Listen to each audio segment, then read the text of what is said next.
मरकजी वजीर अनुराग ठाकुर ने श्रीनगर में एक खेल प्रोग्राम में शिरकत की और इलाके के बच्चों के साथ खेल से लुत्फ अंदोज हुए।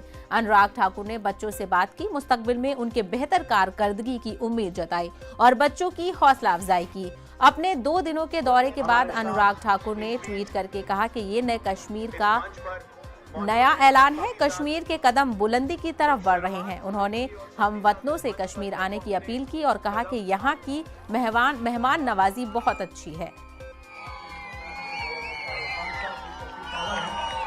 Able to play football at the moment? Yes. Media, electronic media, radio,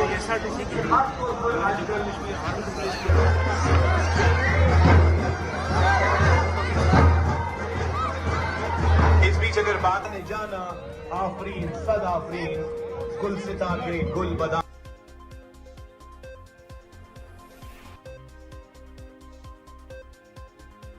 वहीं नगमा निगार जावेद अख्तर को वजह बताओ नोटिस जारी किया गया है। आरएसएस का तालिबान से मुबैयना मवाजना के इल्जाम में ठाणे की एक अदालत ने शो कॉज नोटिस जारी करने का हुक्म दिया था। एडिशनल चीफ जुडिशियल मजिस्ट्रेट और जॉइंट सिविल जज की अदालत में आरएसएस के कारकुन विवेक चंपानेकर ने मुकदमा दायर किया है और जावेद अख्तर से मुआवजे के तौर पर ₹1 का मुतालबा किया है। जावेद अख्तर से इसका जवाब 12 नवंबर तक तलब किया गया है। वाज़ेह हो कि इससे पहले मुंबई के एक वकील ने उन्हें एक कानूनी नोटिस भेजा था और उसके लिए माफी मांगने को कहा था। आपको बता दें कि जावेद अख्तर ने मुबैयना रिमार्क्स एक न्यूज चैनल को इंटरव्यू देते हुए दिए थे।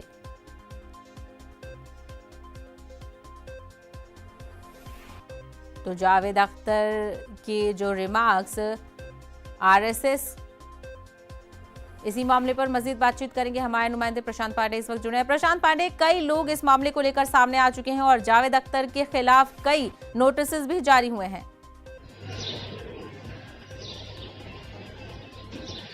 जी बिल्कुल, देखिए अभी थाने अदालत की तरफ से कारण बताओ नोटिस जारी किया गया है और 12 नवंबर तक का समय दिया गया है जावेद अख्तर को कि उस पर जो है अपना वो जवाब अदालत में दायर करें।